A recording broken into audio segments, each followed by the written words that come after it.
That's how I moved all the way from like very small city in China all the way to US to Harvard and to stand on stage of the world. Like for women aiming to break that ceilings. Yeah, this is the yeah I know.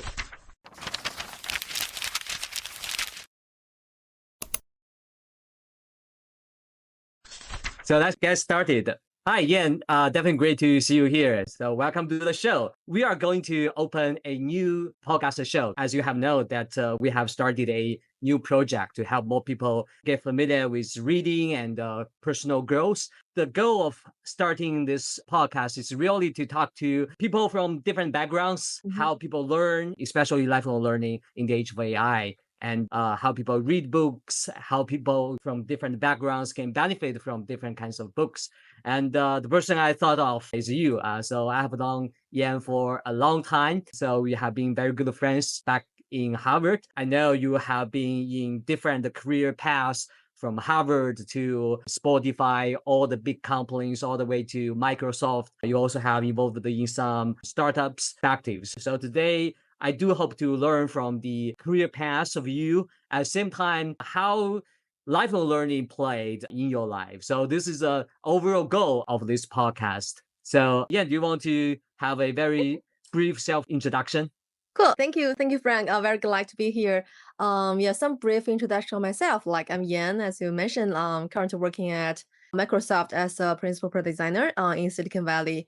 And I've been working on several AI products like Teams, Copilot, Microsoft 365. Yeah, and before Microsoft, I've been working at Spotify, BCG Consulting, startups. It's very, very different types of companies, like from small one to big one, from consulting to tech industry. So yeah, I'd be really interested in thinking about like product design, building out the strategy, product growth, and also shaping some of the product vision growth, crafting the go-to-market plans, especially innovating with the development of like 0 to 1 products. Currently located in Silicon Valley. So that's where all the AI stuff happening here. Yeah, that's great. Yeah. So I think the first part, I'd like to talk something about the career transitions, career development, especially as a woman. You have gone through a lot of very ups and downs, big moments, sparks. So can you share a little bit career transitions? Yeah. I pivot my career path many times. The time when like we have met in Harvard, I was like architecture student. I started my journey from architecture design because I'm really interested in the form function, physical spaces, human behavior. And then like there's a trend for like interaction design during the time when I was at Harvard, like around 2017. And there's like a big trend for tech company.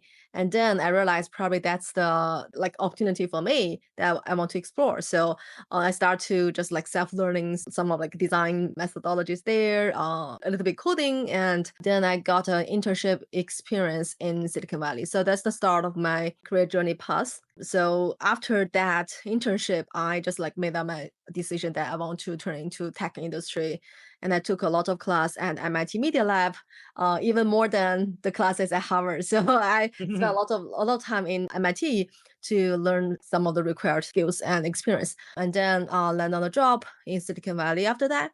So that's kind of like a big transition for me from architecture to tech industry. And there's like consulting in between. It's like I didn't really intend to go to consulting at the very beginning. Just like they reached out to me on LinkedIn, and I feel it's a really nice opportunity for me to understand different industries and also the ways to think more strategically and to really just like in the diverse experience that any young people could have. So that's why I feel it's a really nice opportunity that I want to try. So I went to BCG Consulting as a designer because I don't have any business background, but I feel like it's pretty good for you to understand from a business perspective and how does that business and technology come together. Yeah, and then after that, I came back to tech industry. I went to Spotify. I'm not a music person. I just like just as everyone. I love music, but I'm not music like a master, like a expert. But Spotify is pretty fun. It's a European company, so I spent a lot of time in Europe in 2013.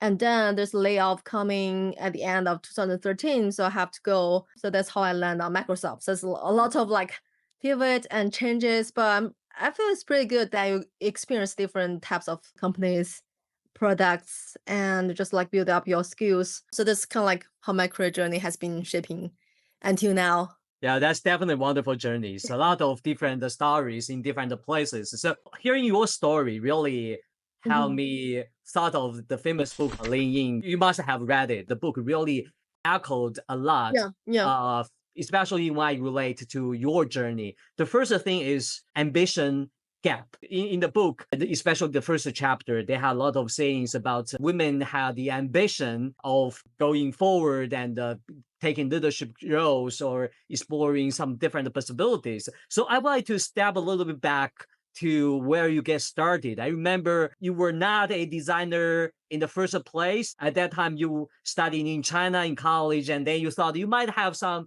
career turn and change, and then you decided to study in the US and all the way to Harvard Graduate School of Design. So can you share a little bit stories of back then? What is your ambition and why Mhm. those ambitions make you really step forward and make the move? Yeah, that's a really good question.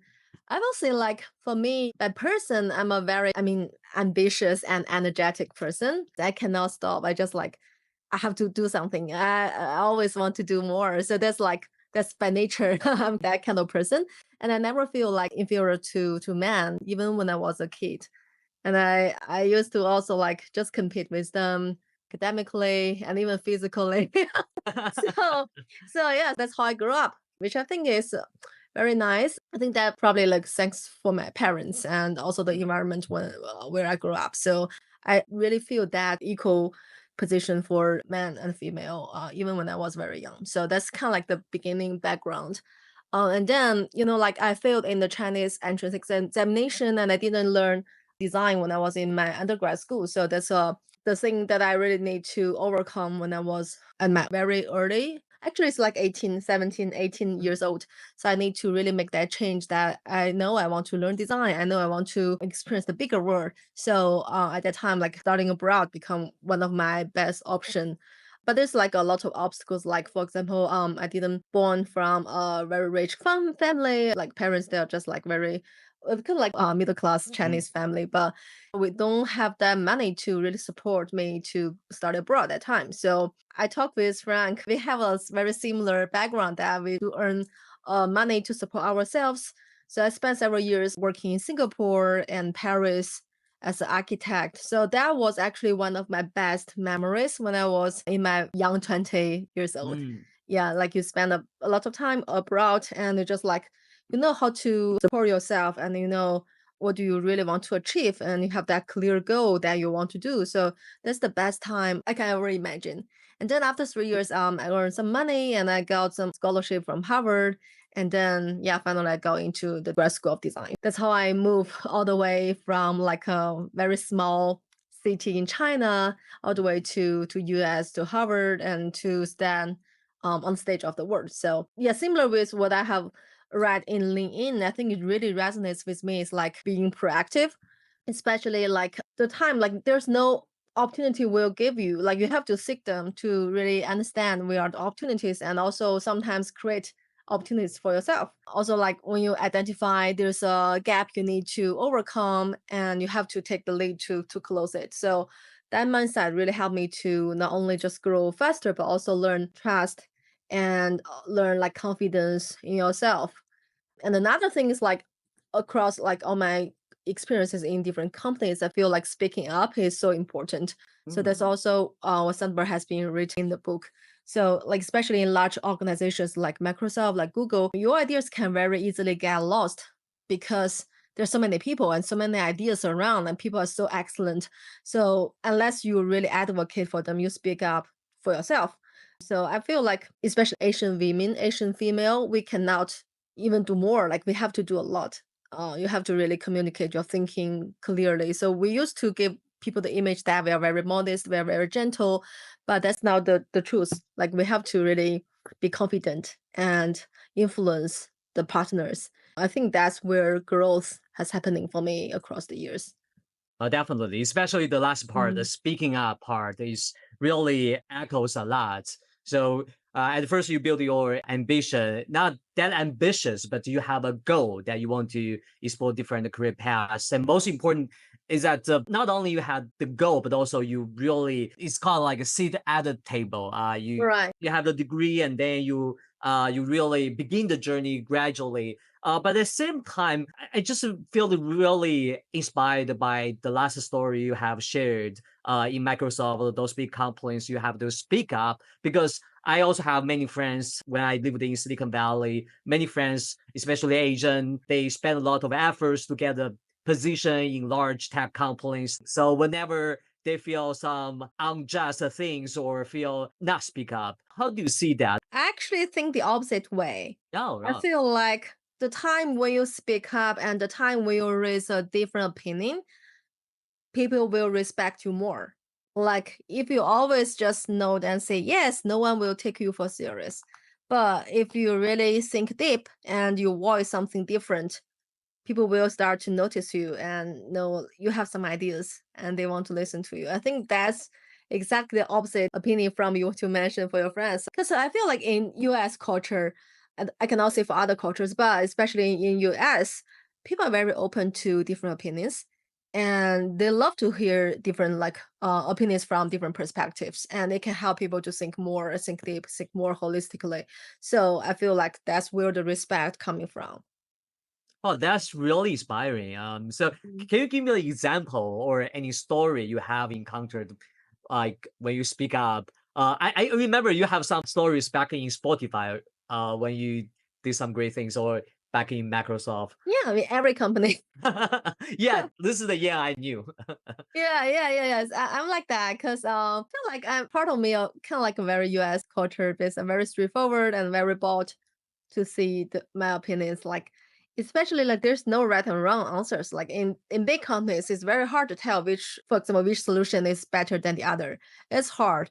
It's very subjective. No one can say this one is better than that one. So it doesn't matter for you to just voice another solution or another option for people to think about.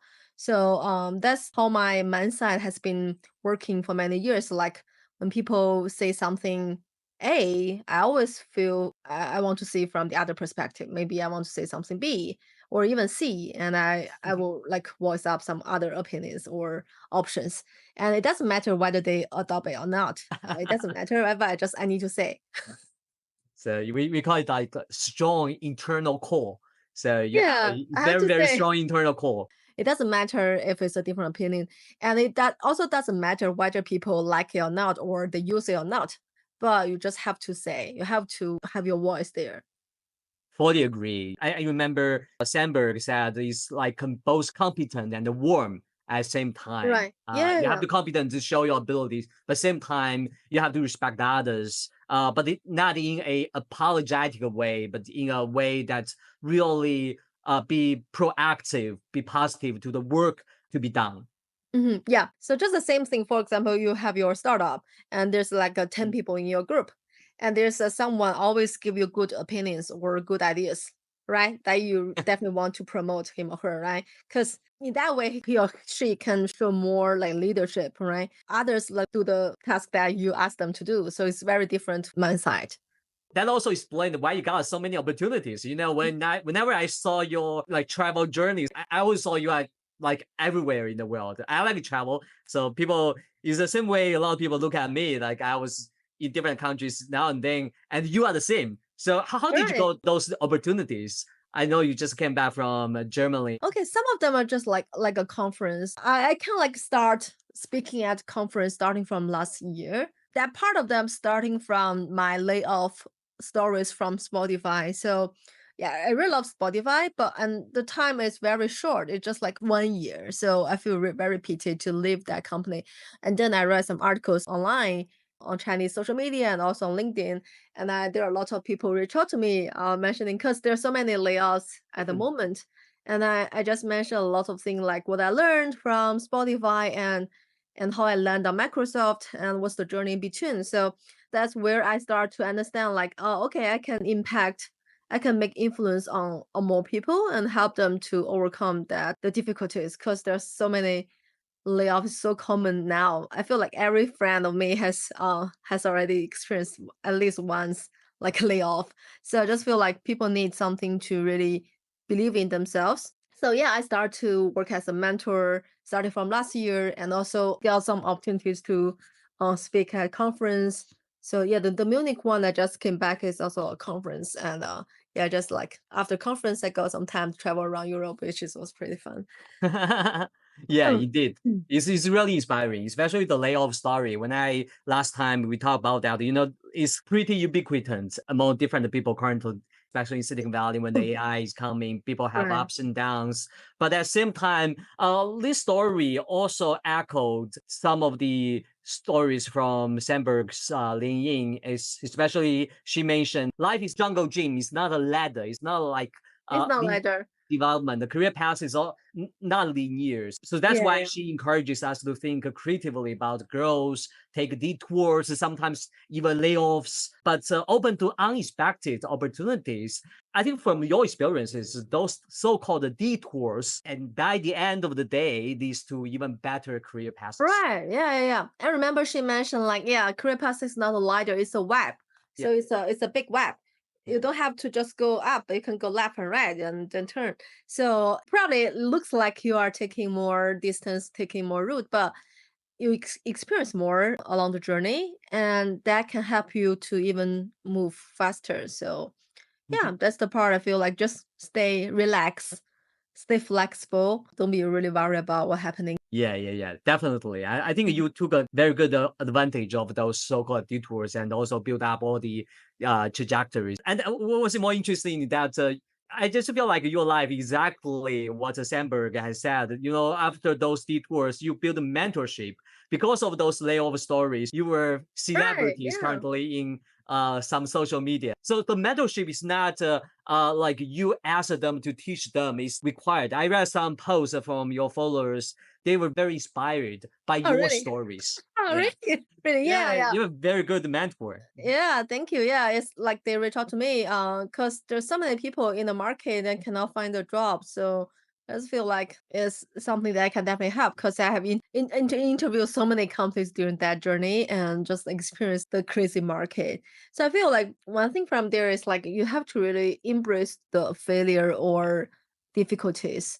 You will always find something around it. So moving forward, in career wise or professional wise, what's your biggest goal moving forward?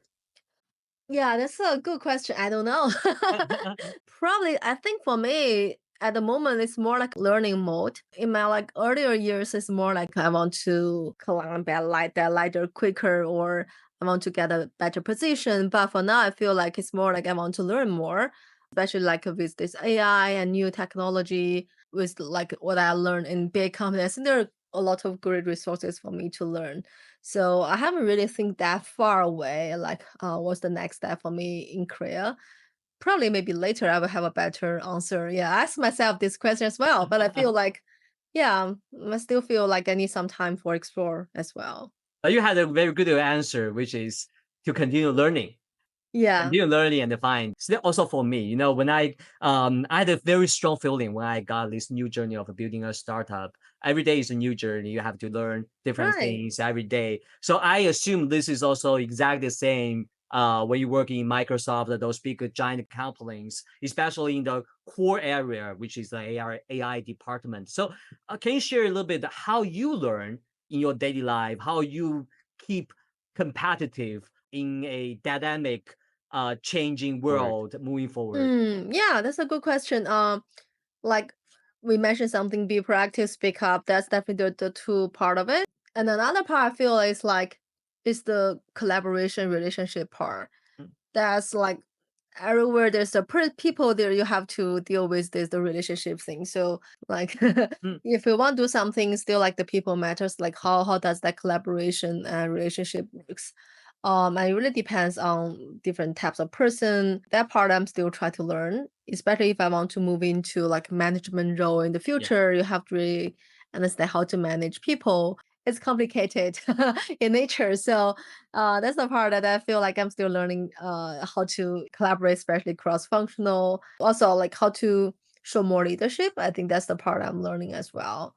Be flexible, adaptive, because it changes too quick. Like sometimes our product got pivoted many times as well. It's just very natural, like to change directions, do this, do that. So yeah, you have to sort of be really calm down. Otherwise, you will get crazy about that. And like I read a lot of books in many different topics. I think that also helps as well. Like it's all connected to understand the word and also like the underlying foundation for that. Oh, that's great to know. Yeah, I saw you have some very good habits to keep learning. I saw in the social media you have shared the book list that you have compiled in the past year, and also the courses Oh yeah. recommended for people who want to get more familiar with AI, etc. So can you share a little bit more on that? What kind of like books or courses you would recommend Oh, to there are a people? lot. Okay, let me open my social media. I just read an article there. So I think YouTube is definitely one of the best resources, the free one, and you can see a lot of things. And there are a lot of good podcasts. So, for example, like Coursera is a good one. People know like the AI for everyone. That one is very popular, and there's a lot of classes from Google, deep learning, and they are talking about some essentials. And then we can pick some like for like creators, content creators you love. For example, like I love Jeff Su, Mm, Peter Yang. I think they are Chinese. I don't know, but I mhm, really love their way to really break down that complicated mm, concepts into something very easy to understand, and it's very fun to watch some videos. And then there's a podcast called Lanny's podcast. It's very popular in the tech industry, so there's a lot of like case studies to for example to understand like startups the background story of the startups and how they can earn the money, how they get the audience mhm. kind of thing, a lot of things, and how does AI changing the industry. So there are a lot of resources. I just feel like I don't have enough time to read all of them. But I feel like it's also very important for you to set up your own knowledge structure. Like Yeah. you have to set up your big tree in your mind. It's not just Mm, like learn this, learn that, but you have to find a way to organize them together and make them natural to you. So that's the part I'm still mm. exploring. Yeah.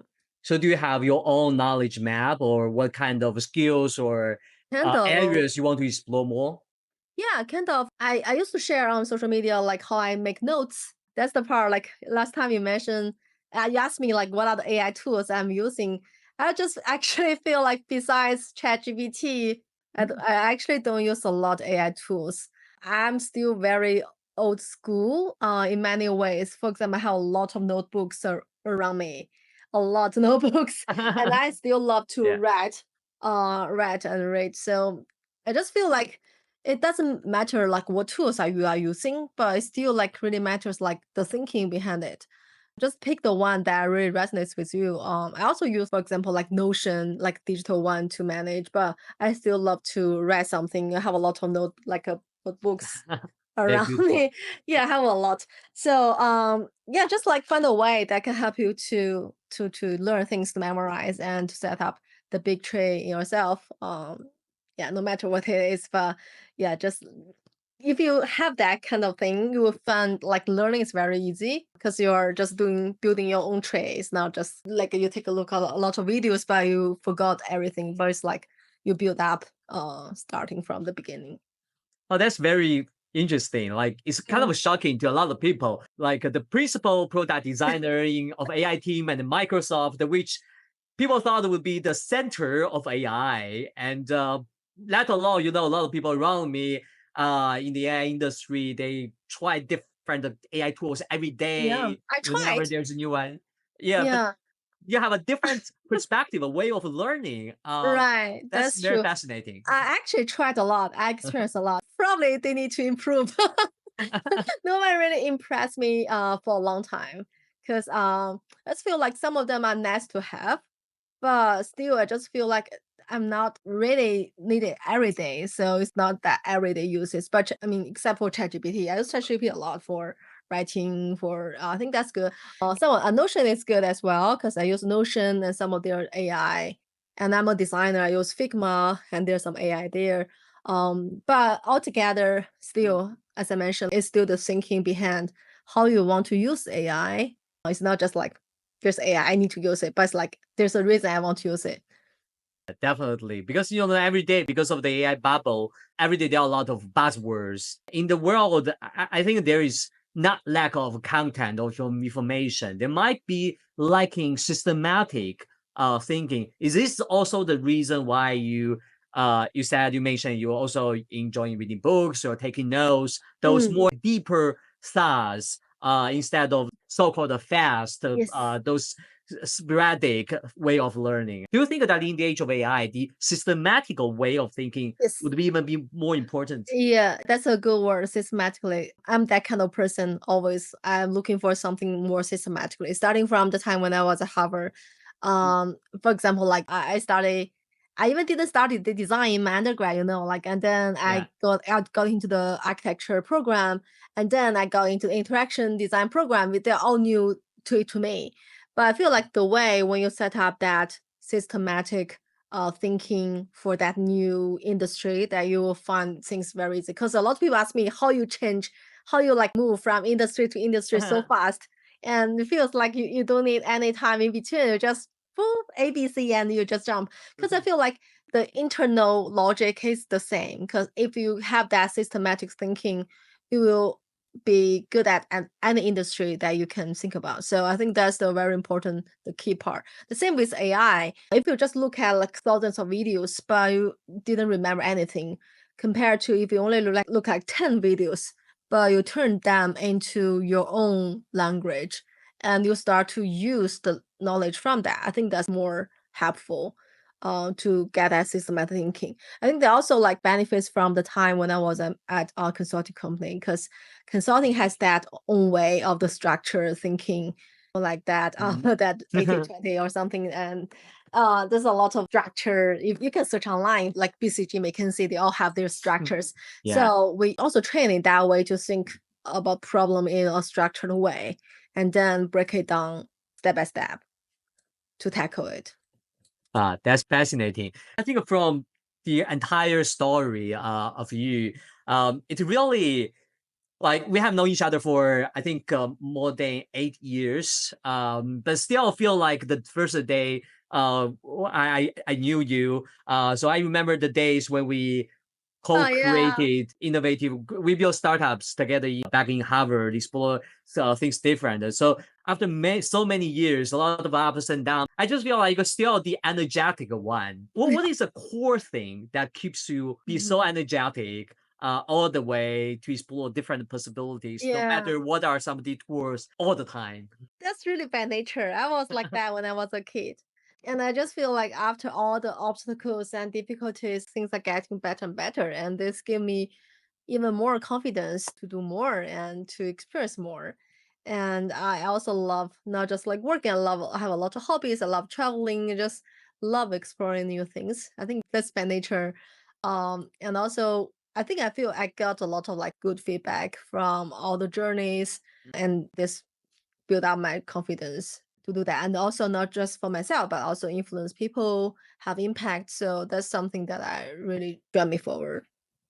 That's great. Finally, do you have any suggestions for people who maybe want to be some sort of like you? Maybe they are working in large tech companies, confusing about how to work better. Maybe they Mm-hmm. are ambitious women, concerned about is there any ceilings for women development or Hmm. stereotypes about the work life, etc. So, any final encouragements or advice for people like you before but want to be more proactive in their Yeah. career? Yeah. First, I want to say it's very natural to feel confused. Although, like you feel I'm very energetic, but a lot of times I'm confused. I'm like very stressful, and I don't know where to go. It's very common, so it's natural. Just like don't really think about this is really bad. But one thing I want to mention is like for women aiming to break that ceilings, I will say one thing which is permissions. Don't wait for approval. All the time there's a mentees ask me like, I want to do this, want to do that, but my boss doesn't agree or something like that. And I just say, do it and show him the result. That's the way I will tell everyone that if you want to be proactive, you don't need to ask for any approval and you don't need to check all the boxes, just like do your own things.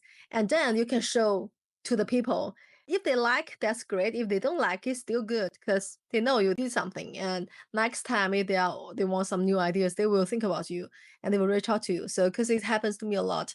So just do whatever you want and impress people. That's the thing I feel I really want to tell everyone. Do whatever you want and impress other people. Right. definitely tremendous. I do believe you will impress more and more people. So I think in some final words, today's conversation is very interesting. I know it's late into night. Yan's experience really exemplifies the leadership trajectory mentioned in Lin Sandberg and many other similar books or people's different stories, leadership stories. You have the goal to go beyond yourself. You sit at the table, make the transition in your career, and you, especially, you speak up in the workplace to impress others. Don't be afraid. All those different concerns or ideas. You treat life as a jungle gym, not only a ladder. At the same time, you be a mentor by yourself to impress others. So I think that's really a great exemplifier of how to be more proactive in leadership roles. Thanks so much. It's definitely very, very inspiring. Wow, that's all for today. Thanks so much. Okay, thank you, Frank. Money shapes so many of our life decisions, yet most of us were never really taught how to manage it. In our next episode, we sit down with a top expert in financial literacy to talk about how to build real financial health for yourself, for your family, and for your future. We also talk about classic books like Rich Dad, Poor Dad, especially how to build that. Financial literacy in the age of AI is practical, personal, and eye-opening. If you have ever worried about money or want to grow with it, this is one for you. See you there.